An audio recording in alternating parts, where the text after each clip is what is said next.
Hello everyone and welcome to Microsoft Flight Simulator 2020, and this time in virtual reality. My name is Gobo, and today I'm going to take a short flight over Oslo in Norway.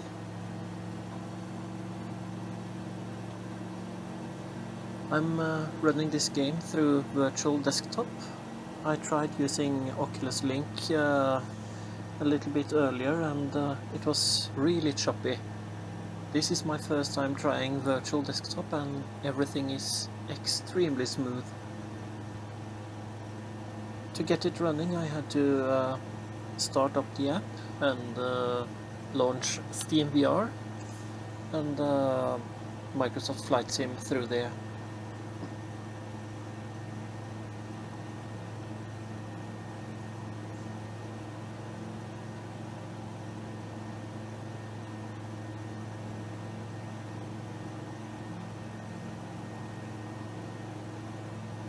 The visuals are really spectacular and everything seems to be working just perfectly. I think I'll just slow down my speed a little so I'll lose some altitude. Oh crap, I think I turned off my fuel valve. Uh-oh.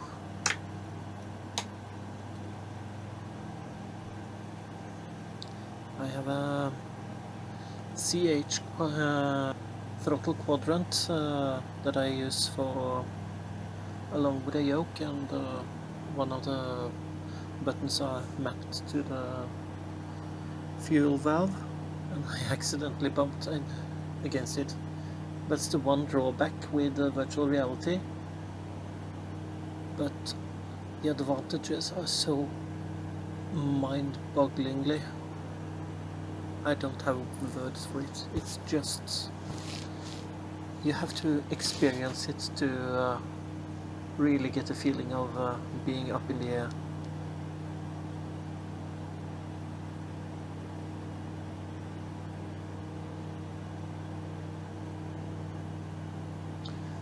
I'm approaching Ulvøya now. Down here I can see Nordstrand, and over there I think is Ekeberg.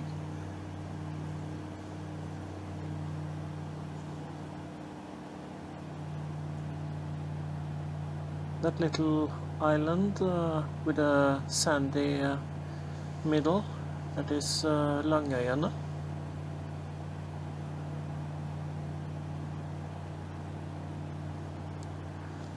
Down there is Ulvøyabrua, the Wolf Island Bridge.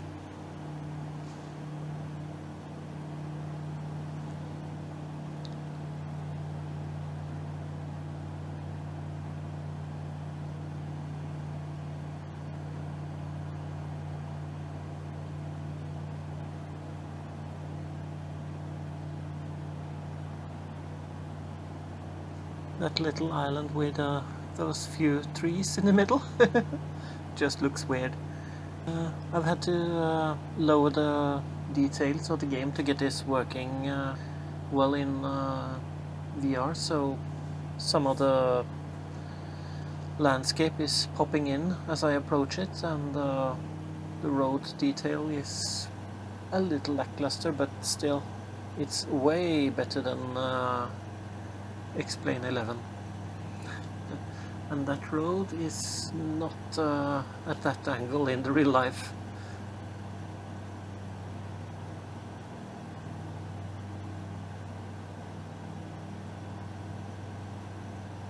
Those cars looks like small ants. We're now approaching Operabygget, the Oslo Opera. It's been added in a model pack that someone used. Oh, weird physics. Anyway, it's been ripped out of Google Earth, I think, or maybe Google Maps, and added into this simulator, along with a few other things, like the Rådhus, the city hall over here, which I ripped from Google Maps myself and added. By default it's just a big block of yellow concrete that looks ugly as sin. And over here is the castle, or Slottet as we call it, with the statue in front. Hello, King!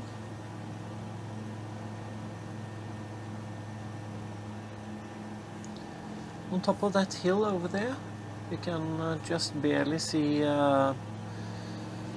Holmenkoll. It's a famous landmark, ski jump that's been televised several times, both nationally and internationally. Let's just take a small trip up there and see what we can find.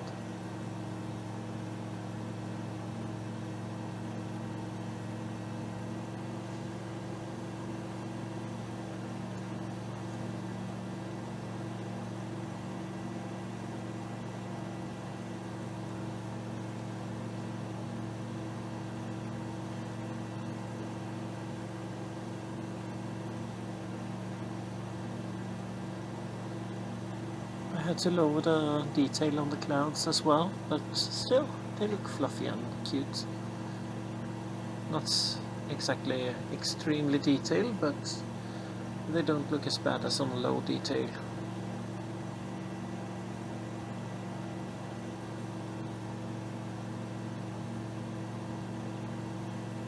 Approaching Holmenkoll now.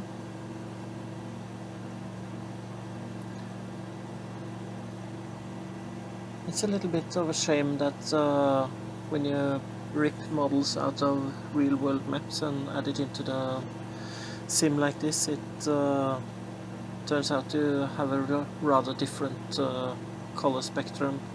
So it's a little bit jarring, but it's way better than the atrocity that the game ends in by default.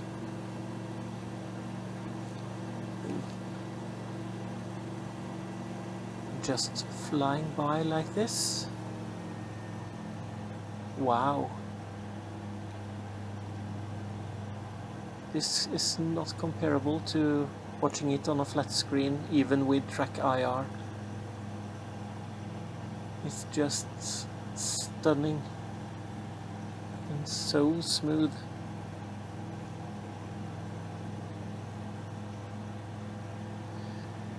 That large green landmass you see over there is Bygdøy. It's a peninsula that holds several museums.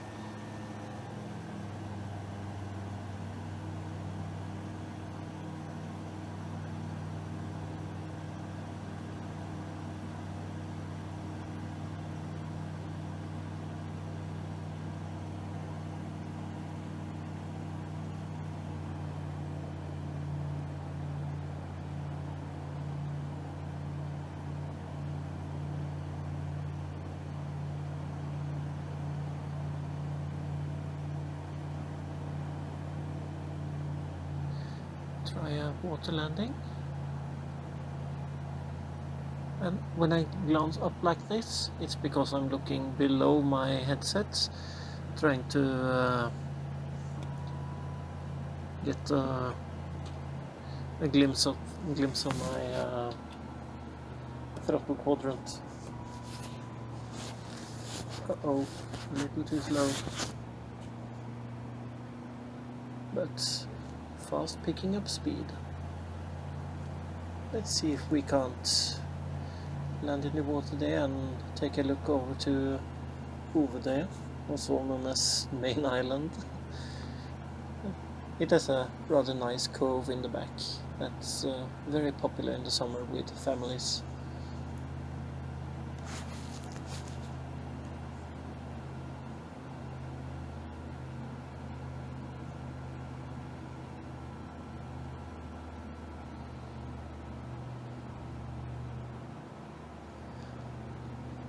Well, since I live in this city, I know what's where, but still, It doesn't look like Oslo, but it still has the same feel.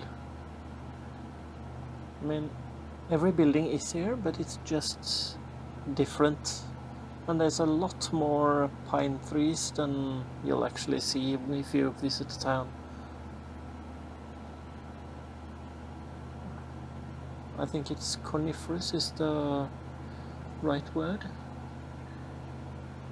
for the trees that we usually have in this city.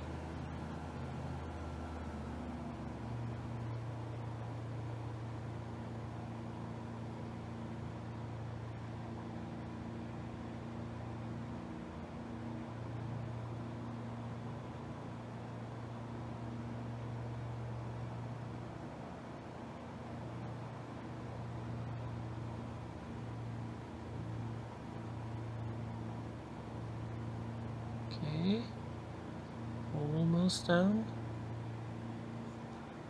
Let's cut the power a bit more and then try to get the angle of the wings right. Trying to match that white thing in the middle on the top there. This looks about right.